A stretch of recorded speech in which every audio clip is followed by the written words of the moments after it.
Berkah merupakan hal yang diharapkan oleh banyak orang.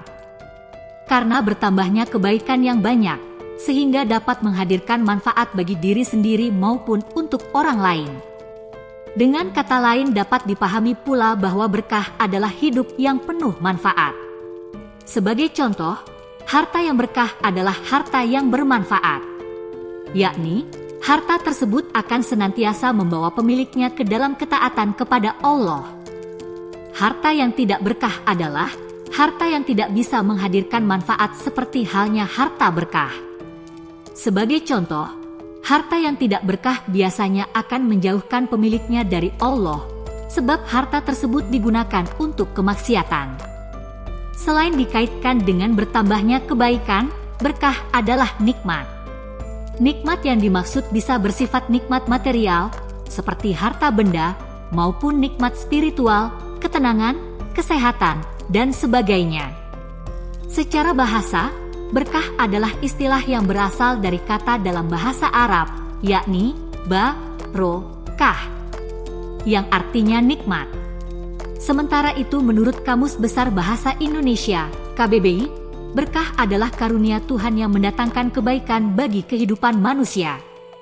Sementara itu, menurut Imam Al-Ghazali, berkah, barokah, adalah bertambahnya kebaikan. Berkah adalah kebaikan yang bertambah. Juga diungkapkan oleh Abul Baqaq Al-Kufi dalam kitabnya Al-Kulliyat, berkah adalah sesuatu yang tumbuh berkembang dan bertambah, baik sesuatu yang nampak maupun maknawi, sekaligus senantiasa tetapnya kebaikan ilahi pada sesuatu. Dari penjelasan tersebut dapat dipahami bahwa berkah adalah sesuatu yang akan membuat kebaikan semakin bertambah, yang ditandai dengan manfaat yang dapat dirasakan oleh diri sendiri maupun orang lain. Meski dapat dipahami bahwa berkah adalah bertambahnya kebaikan, namun itu tidak mengacu pada kuantitas tertentu, melainkan lebih pada kualitas. Sebagai contoh, seseorang yang dapat mengumpulkan harta yang banyak, namun dalam mengumpulkan harta tersebut dia tidak melalui jalan yang halal dan diridai Allah, maka harta tersebut tidak berkah. Meski hartanya banyak, harta tersebut tidak akan bertambah kebaikannya. Harta tersebut tidak membuat pemiliknya bahagia. Bahkan, banyaknya harta yang didapatkan tanpa melalui cara yang halal, hal itu berpotensi mendatangkan murka Allah. Tentu saja penting bagi kita untuk bisa mendapatkan keberkahan dari setiap hal yang kita lakukan dalam kehidupan sehari-hari, sehingga kita bisa mendapatkan kebaikan yang terus bermanfaat.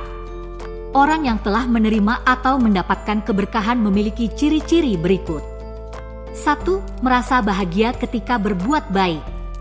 Allah berfirman, "Barang siapa yang Allah menghendaki akan memberikan kepadanya petunjuk, niscaya dia melapangkan dadanya untuk memeluk agama Islam." Al-Quran Surat Al-An'am 125. Ayat tersebut menunjukkan bahwa berkah merupakan rasa nikmat ketika tetap berada dalam ketaatan kepada Allah Subhanahu wa Ta'ala. Kenikmatan dalam ketaatan tersebut digambarkan dengan dada yang lapang, tanpa tekanan melainkan mendapatkan kenikmatan dalam menjalankan ibadah. 2. Istiqomah. Orang yang telah merasakan berkah, biasanya akan tetap melakukan kebaikan, hanya demi mengharapkan ridho Allah.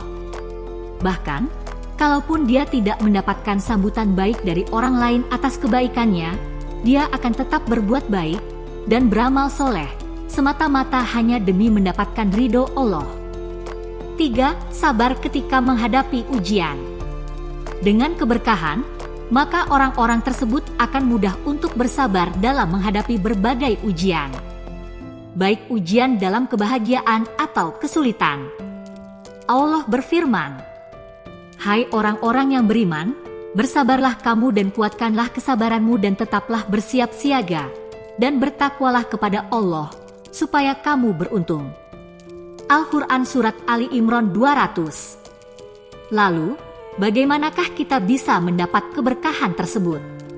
1. Bertakwa kepada Allah. Takwa sendiri merupakan upaya sungguh-sungguh untuk menjalankan perintah Allah dan menjauhi larangannya. Orang-orang yang berusaha sekuat tenaga untuk bertakwa, sebagaimana Allah janjikan, dia akan mendapatkan keberkahan dari langit dan bumi. Dan sekiranya penduduk negeri beriman dan bertakwa, pasti kami akan melimpahkan kepada mereka berkah dari langit dan bumi. Tetapi ternyata mereka mendustakan ayat-ayat kami, maka siksa mereka sesuai dengan apa yang telah mereka kerjakan. Al-Quran Surat Al-A'raf 96. 2. Mencari harta dengan cara halal. Kebanyakan orang mungkin berpikir bahwa dalam mencari harta kita harus bisa mendapatkan sebanyak yang kita bisa. Namun dalam ajaran Islam, dalam mencari harta yang terpenting adalah keberkahannya. Sebab keberkahan inilah yang nantinya akan menentukan apakah harta yang kita beroleh ini nantinya akan mendatangkan manfaat atau tidak, semakin mendekatkan diri kepada Allah atau tidak. Bisa saja seseorang menghasilkan harta yang banyak, hanya saja hartanya tidak berkah, sehingga harta tersebut justru menghasilkan mudarat dan menjauhkan pemilik harta dari Allah.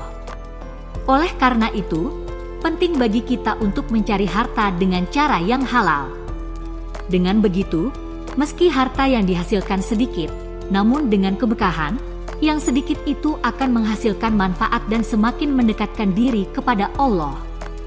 Rasulullah bersabda, "Barang siapa yang mengambil harta yang menjadi haknya, maka akan diberikan keberkahan kepadanya, dan barang siapa yang mengambil harta yang bukan menjadi haknya, maka ia adalah seperti hewan yang selalu makan dan tidak pernah merasa kenyang." Hadis riwayat Muslim. 3. Jemput rezeki sejak pagi. Pagi adalah waktu yang paling baik untuk mencari rezeki, sebagaimana telah diajarkan oleh Rasulullah untuk memanfaatkan waktu sebaik-baiknya. Bahkan beliau berdoa agar umatnya diberi keberkahan di pagi hari. Beliau bersabda, "Allahumma barik li umati fi bukuriha." Ya Allah, berkahilah umatku di pagi hari mereka. Dan beliau apabila mengirim ekspedisi atau pasukan, beliau mengirim mereka di awal siang. Dan Syar adalah seorang pedagang dan ia mengirim perdagangannya di awal siang, maka hartanya bertambah banyak. Hadis riwayat Abu Dawud. Selayaknya bagi seorang muslim untuk mengisi pagi harinya dengan amal kebaikan serta kegiatan-kegiatan produktif lainnya. Maka para ulama memakruhkan tidur di antara waktu subuh dan terbitnya matahari. 4. Memulai segala aktivitas dengan basmalah. Memulai segala aktivitas dengan basmalah dapat mendatangkan keberkahan bagi seorang muslimin. Sebab, dengan membaca basmalah, artinya kita mengatasnamakan segala sesuatu yang kita lakukan pada Allah Subhanahu wa Ta'ala. Dengan kata lain, setiap aktivitas yang diawali dengan basmalah aku bernilai ibadah, selama tidak bertentangan dengan syariat. Bahkan Nabi Muhammad menganjurkan kepada seluruh muslimin untuk selalu mengawali aktivitas dengan membaca basmalah. Setiap perkara penting yang tidak dimulai dengan menyebut nama Allah adalah terputus. Hadis riwayat Daruqutni. Dalam beberapa riwayat hadis yang lain menggunakan hamdalah.